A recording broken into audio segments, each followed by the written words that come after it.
Bentar, tunggu saya mulai. Hari ini Alim cerita apa ya? Assalamualaikum warahmatullahi wabarakatuh. Ya, kembali lagi di Alim bercerita. Hari ini Alim cerita apa ya?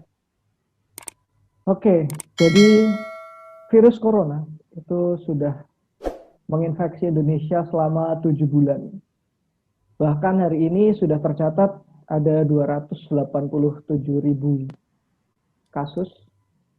Tapi dari sini juga semakin banyak yang mengalami kesembuhan, sudah 215 orang sembuh, tapi di sisi lain juga korban yang meninggal sudah mencapai lebih dari 10.000 orang. Itu tercatat hari ini tanggal 30 September.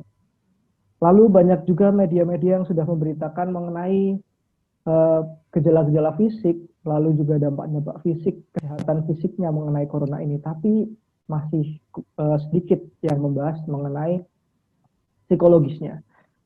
Jadi pada episode ini saya akan membahas mengenai virus corona dari sisi psikologisnya. Dan di sini saya mengundang kakak saya, seorang alumni dari psikologi UNS. Lalu beliau sekarang ini tergabung dalam tim kesehatan mental Dinas Psikologi Angkatan Laut dan sekarang bertugas di Rumah Sakit Darurat Wisma Atlet Kemayoran. Dan ini langsung kita sambut saja Mas Reski Akbar. Oke. Halo, Assalamualaikum, selamat malam semuanya. Oke. Gimana Alim kabarnya? Alhamdulillah sehat. Alim ini angkatan 2015 kan ya? 2016. Apa 16? 16 ya? Iya. 16, oh sorry. Udah lama ya? Iya. Iya Mas, 2013 ya Mas? Iya, saya 2013, tua ya. Ya enggak. Enggak juga sih Mas. Oke, Mas. Jadi setelah setahun Alim ini kuliah, saya lulus gitu ya? Iya, ya juga belum banyak interaksi juga berarti kita Mas. Iya betul. Oke, jadi Mas Reski ini selain tugas di Angkatan Laut, beliau juga aktif bikin podcast juga. Ada YouTube juga ya Mas, baru ya Mas?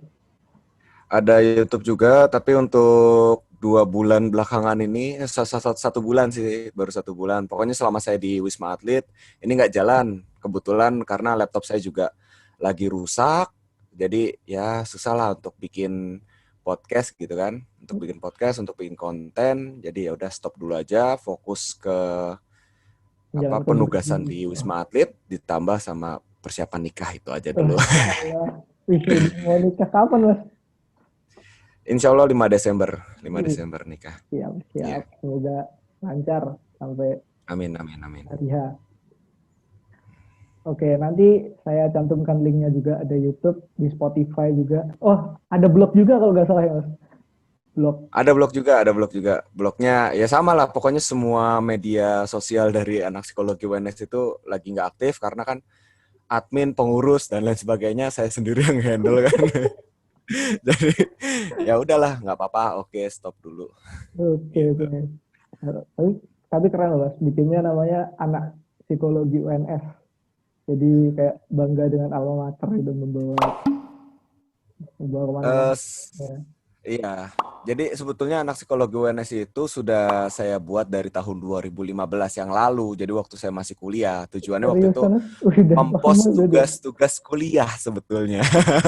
Cuman sempat vakum, akhirnya sempat kepikiran, aduh daripada nggak ada kerjaan gitu kan, ya udahlah. Bukan nggak ada kerjaan sih, banyak. Cuman oke lah sebagai media untuk belajar juga, karena di sana kan istilahnya konten kreatif gitu kan. Apalagi waktu itu podcast lagi boomingnya, ya udah sekalian kita belajar lagi cara ngedit sound, cara ngedit video, terus cara bikin podcast, cara bikin konten gitu. Jadi ya buat belajar saya sendiri, sebetulnya media saya belajar sendiri. Oke, mantap. Dan di situ juga bisa buat ini juga ya, share tentang keilmuan, bisa buat share informasi, berbagi cerita juga di sana. Oke, mantap banget sih Mas. Nah, Oke, lalu langsung ke pembahasannya aja Mas.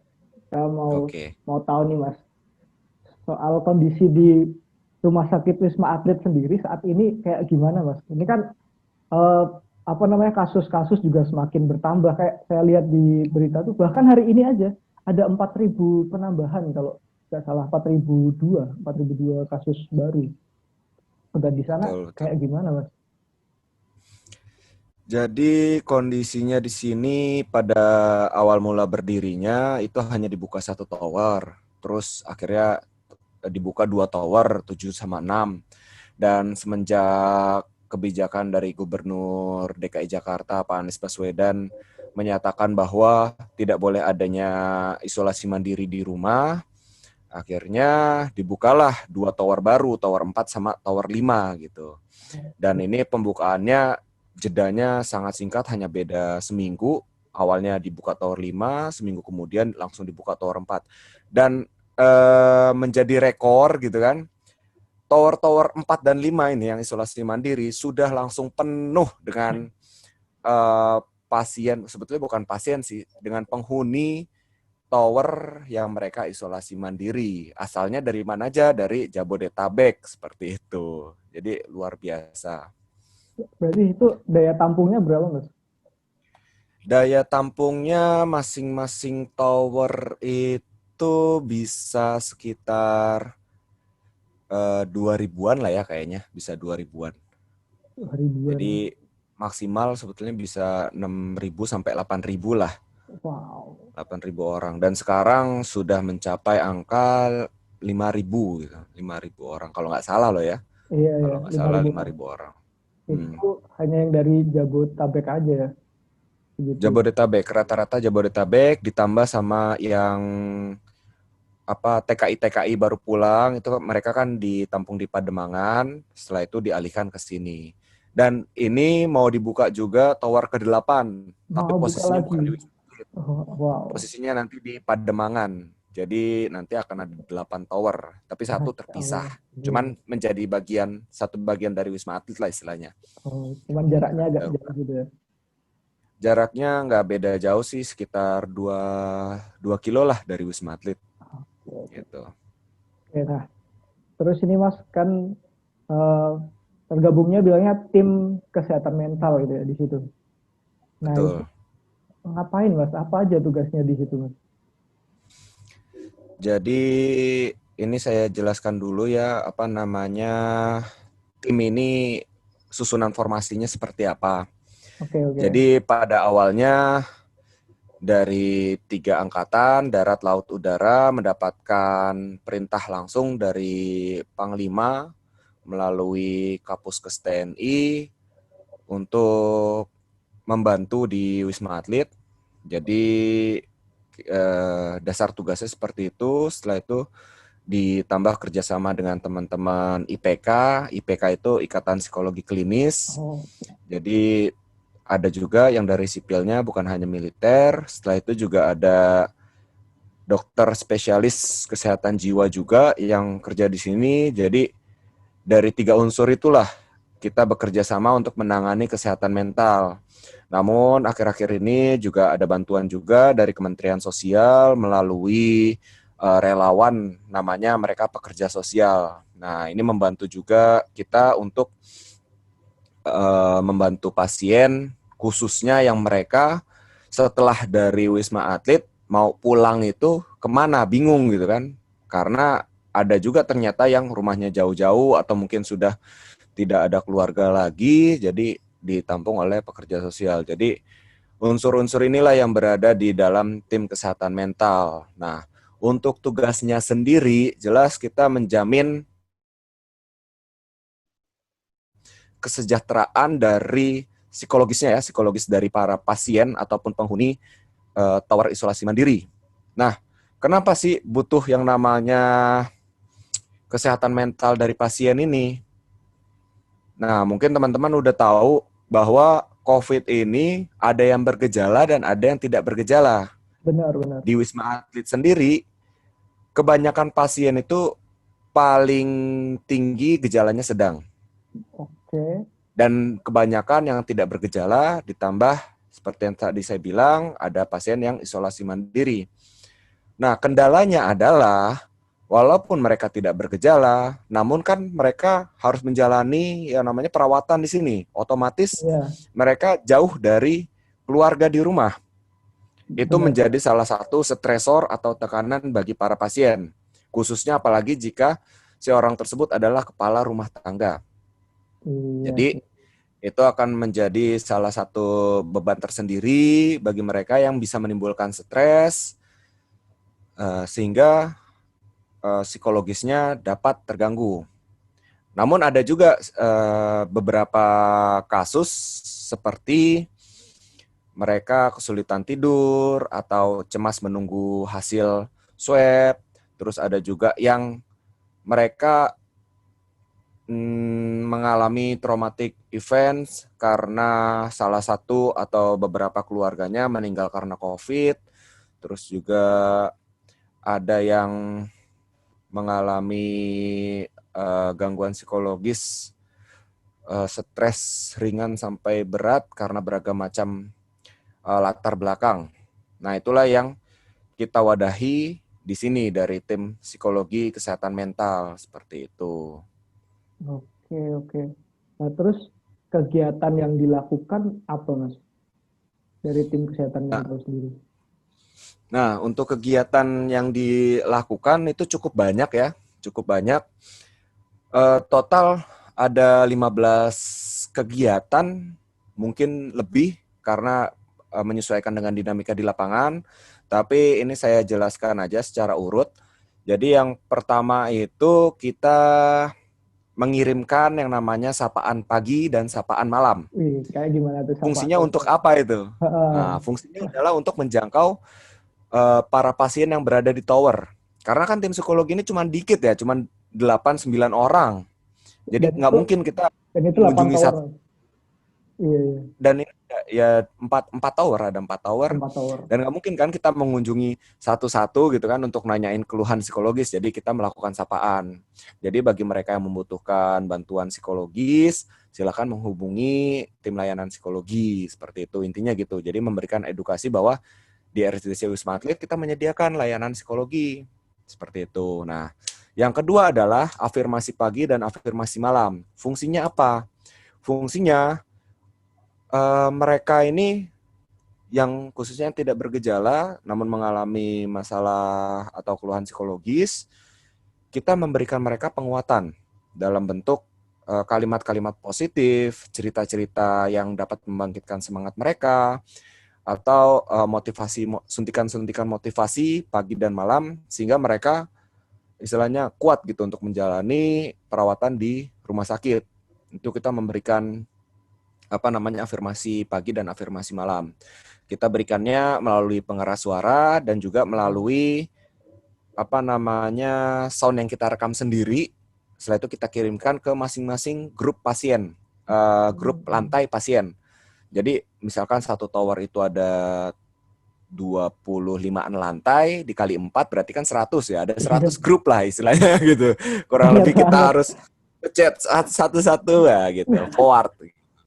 Nah, itu yang kita lakukan. Jadi cukup banyak. Itu baru sampai afirmasi ya, afirmasi Iya. dan sapaan Wow. pagi. Nah, selain itu kita juga ada yang namanya telekonseling atau konseling online. Apa sih konseling online itu? Ya jelas kita mewadahi konseling pasien bagi yang mereka mengalami gejala seperti cemas, stres, depresi, khawatir, terus apalagi gangguan-gangguan psikologis lainnya, itu kita wadahi untuk konsultasi secara online terlebih dahulu. Jadi mereka prosedurnya adalah dari pasien langsung minta ke admin, atau dari perawat, atau dari dokter. Nah, nanti setelah itu akan dilanjutkan ke psikolog untuk memberikan penanganan atau konseling, telekonseling seperti itu. Oh, Nanti pakai apa setelah itu mereka di konselingnya? medianya kita menggunakan WhatsApp.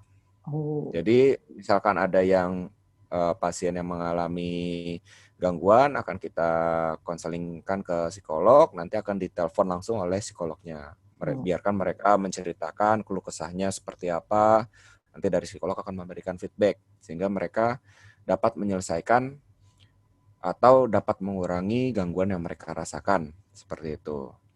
Nah, setelah telekonseling, kita juga ada yang namanya visit tower. Nah, ini visit tower ini yang paling menarik. Kenapa menarik? Karena kita itu kayak para tenaga kesehatan lainnya gitu. Padahal kan kalau psikologi bukan tenaga kesehatan. Masuknya kalau di sini tuh non nakes lah, non tenaga kesehatan. Tapi kita berfungsi sebagai layaknya tenaga kesehatan. Kita kunjung ke tower untuk visit, untuk konseling secara tatap muka menggunakan APD level 3 itu ya. Jadi APD level 3 itu lengkap. Wow. Betul. Lengkap, itu ada face shield-nya atau Google Mesh-nya, terus habis itu kita dibekali baju APD-nya, hazmat namanya, terus kita juga dibekali handscoon yang double, habis itu pakai sepatu boot, jadi udah kayak astronot. Dan itu kondisinya cukup panas. Nah, itu kita akan menjadwalkan pasien setiap Senin dan Kamis yang mereka memiliki gejala cukup berat lah istilahnya, cukup berat akan kita kunjungi secara langsung dan dikonseling secara langsung, seperti itu. Nah, selain konseling langsung, kita juga waktu visit melaksanakan kegiatan fun games. Fun games untuk para pasien. Nah, fun games ini setiap kali visit itu dilaksanakan di 2 lantai dan 2 tower yang berbeda. Jadi, misalkan di tower 7 lantai sekian dan di tower 6 lantai sekian. Besoknya di tower 4 lantai sekian dan tower 5 lantai sekian. Begitu seterusnya. Kita mengadakan fun games ke pasien, kita ajak tuh kan pasien kumpul di suatu tempat dengan menjaga jarak.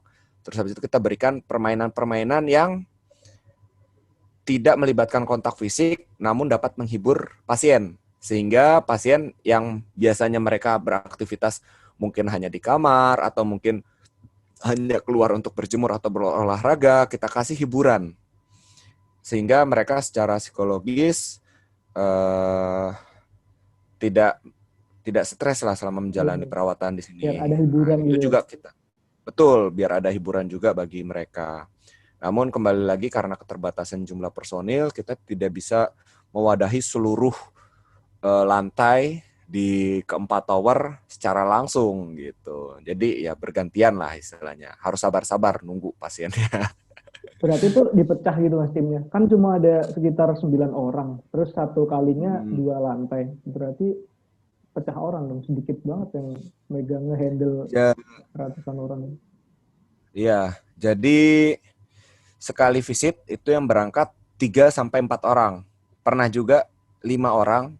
Jadi biasanya adminnya hanya 1, sisanya psikolog. Biasanya kita mengirimkan 2 psikolog. Tapi kalau pasiennya lebih dari 12, itu kita akan mengirimkan 3 psikolog. Jadi istilahnya sekali visit, 1 psikolog akan menangani 6 orang. Wow. Tapi 6 orang aja kan udah lumayan. Istilahnya kalau misalkan kita konseling, 1 kali konseling sesinya 30-40 menit, ya dikali aja 6, berarti berapa tuh? 3 jam kan? 3 jam habis, belum lagi kita harus muter towernya. Kan nggak semua pasien di lantai yang sama. Jadi kita kadang harus turun, pindah tower lagi. Nah, itu yang menyebabkan sebetulnya rada berat dibandingkan para tenaga kesehatan seperti perawat yang mereka hanya mengcover 1 lantai atau dokter yang mengcover 3 lantai. Nah, kalau kita mengcover seluruh lantai, seluruh tower, dan kita harus jalan-jalan berpindah-pindah. Nah, itu yang bikin agak berat. Oke. Seperti itu. Nah, mungkin itu Mas, kenapa kok yang diambil dari dinas psikologi militer? Soalnya butuh fisik yang kuat juga. Ya, tapi teman-teman dari IPK, dari Ikatan Psikologi Klinis, walaupun mereka cewek semua gitu ya. Iya, semuanya cewek, belum pernah ada cowoknya. Setahu saya sih belum pernah ada cowoknya. Mereka kuat gitu, mereka tetap kuat juga, semangat gitu. Karena memang ya mungkin kita tuh ya bukannya ngerasa apa, tapi ada suntikan motivasi tersendiri ketika bisa melihat pasien itu tersenyum, tertawa bersama-sama. Wah, itu menjadi semangat yang luar biasa. Jadi lama-lama ya jadi kayak candu juga gitu untuk kunjungin ke tower pasien. Ya. Kayak kemarin saya punya pengalaman di lantai 21 itu kebetulan ibu-ibu semua, cewek-cewek semua gitu kan. Ibu-ibu dari mulai yang muda sampai yang tua gitu. Kita ajakin main games, mereka seneng banget gitu. Jadi bisa melihat mereka tersenyum aja itu udah sebuah anugerah tersendiri gitu. Jadi semangat yang bikin semangat kita gitu. Nah, setelah itu kita juga memberikan yang namanya pelayanan ke para tenaga kesehatan. Jadi para tenaga kesehatan di sini psikologisnya juga ya hampir-hampir sama lah dengan pasien-pasien. Mereka akan merasa kelelahan, bahkan sampai burnout gitu kan, karena tidak mudah menjadi tenaga kesehatan di lingkungan COVID. Mereka memakai hazmat selama 8 jam. Setiap hari. Ya mereka pasti ada capeknya gitu.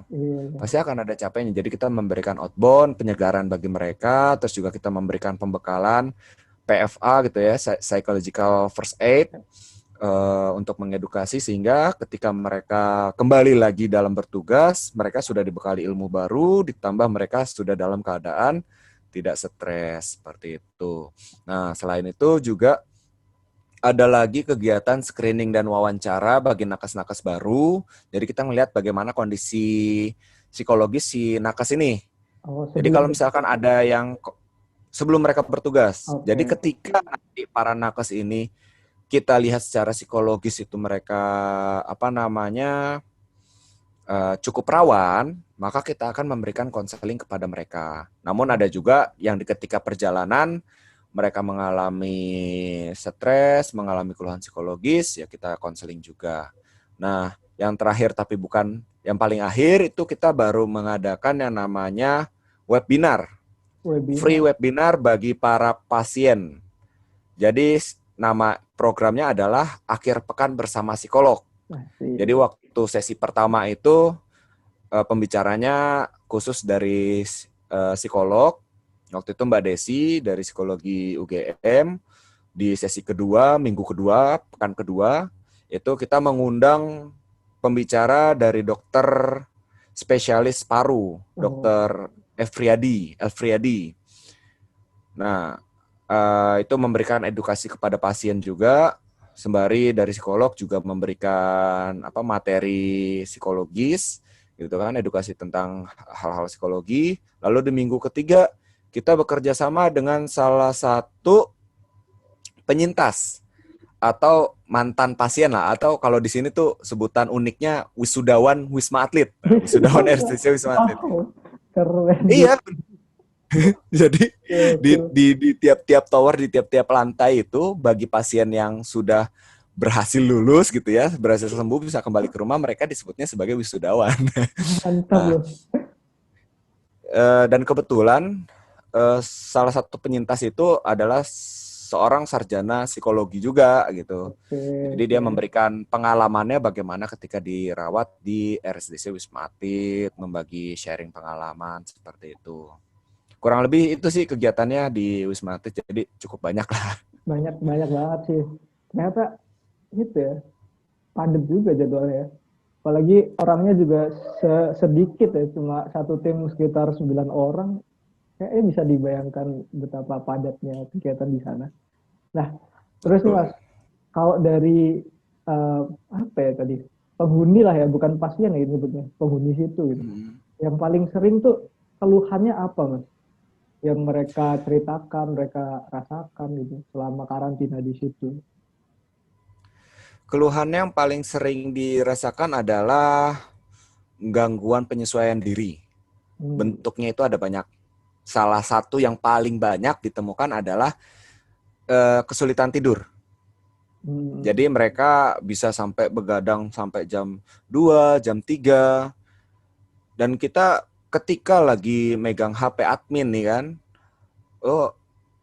pasti setiap 30 menit lah, bayangkan 30 menit kita tinggal HP admin mungkin untuk mandi atau untuk olahraga, itu chat yang masuk bisa sampai 50 grup chat ditambah 999 plus chat masuk.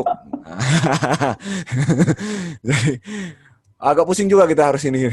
Itu tapi bacain satu-satu juga.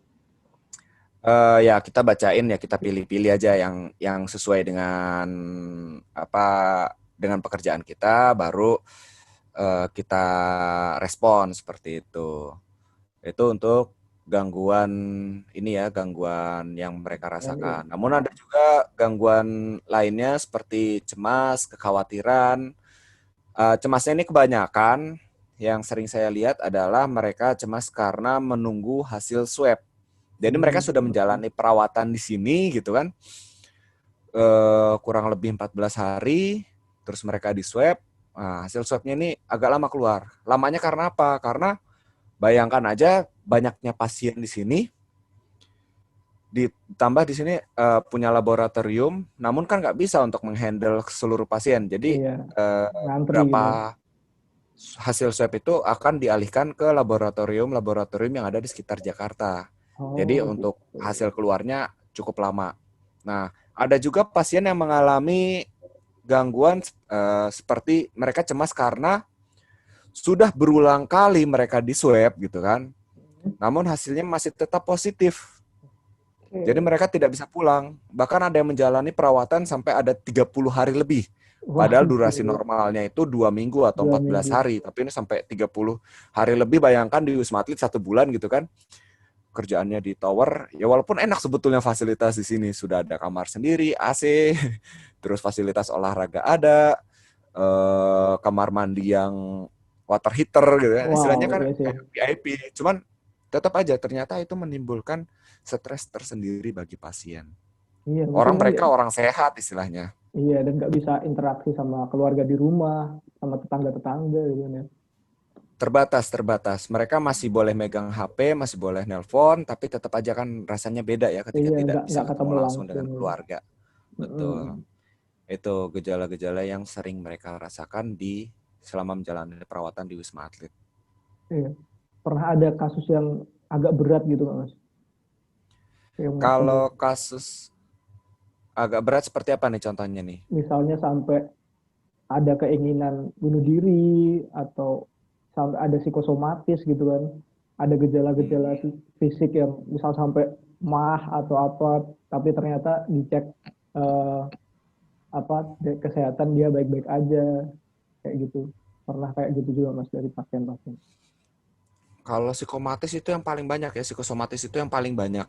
Karena apa? Karena mereka ini sehat, namun karena mereka mengidap COVID, gitu kan.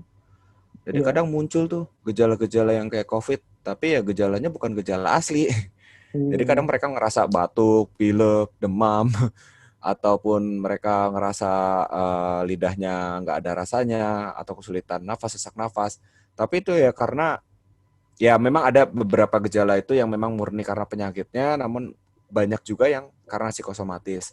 Nah, untuk terkait gangguan bunuh diri itu bukan gangguan, keinginan untuk bunuh diri pun juga ada. Namun prosedurnya di sini ketika ada pasien yang berkeinginan seperti itu, akan kita langsung turunkan ke IGD. Setelah diturunkan dari IGD, jika ditemukan hasil observasi dari psikolog dan psikiater itu cukup berat, maka akan kita rujuk ke RS Durensawit. Jadi biar mereka mendapatkan penanganan yang lebih bagus gitu pada tempatnya seperti itu. Iya, berarti langsung ditangani ke psikiater gitu ya, dibawa. Iya. Di sini ada psikiaternya juga, tapi kalau untuk kasus-kasus yang sangat-sangat berat, sifatnya psikotik, itu akan langsung dirujuk ke RSJ Durensawit seperti itu. Iya. Penanganannya lebih tepat. Dan yang menarik tadi ternyata banyak kasus psikosomatis di sana ya Mas. Ya mungkin kalau teman-teman yang masih asing dengan kata psikosomatis itu gangguan fisik yang muncul dari psikologis gitu. Mungkin Mas bisa lebih jelasin dikit lagi. Psikosomatis psikosomatis gampangnya seperti ini. Mungkin teman-teman pernah waktu sekolah dulu mau ujian karena takut gitu kan, mungkin karena malamnya nggak belajar atau memang tidak menguasai materi. dan besoknya akan ujian. Jadi paginya itu pas saat mau ujian atau 1 jam sebelum ujian, kita udah khawatir, cemasnya akhirnya berlebihan, akhirnya muncul gejala-gejala seperti mual ataupun ingin buang Diare air gitu. besar dan lain sebagainya. Itu adalah gejala-gejala psikomatis. Padahal secara fisik ya kita sehat gitu. Tapi gejala itu muncul karena kita mengalami kekhawatiran berlebih. Itu contoh mudahnya. Nah, begitu juga dengan pasien di sini seperti yang tadi saya bilang bahwa mereka positif COVID, tapi mereka masuk ke orang tidak bergejala. Mereka merasa sehat. Namun lama-lama karena mereka mungkin khawatir dengan stigma di masyarakat, atau mungkin mereka khawatir karena COVID, karena pemberitaan COVID, akhirnya muncullah gejala-gejala yang sebetulnya seharusnya tidak muncul pada mereka, namun muncul karena kekhawatiran atau cemas berlebihan yang terjadi pada diri mereka sendiri. Nah, seperti itu, muncul gejala-gejala seperti itu. Itu namanya psikosomatis.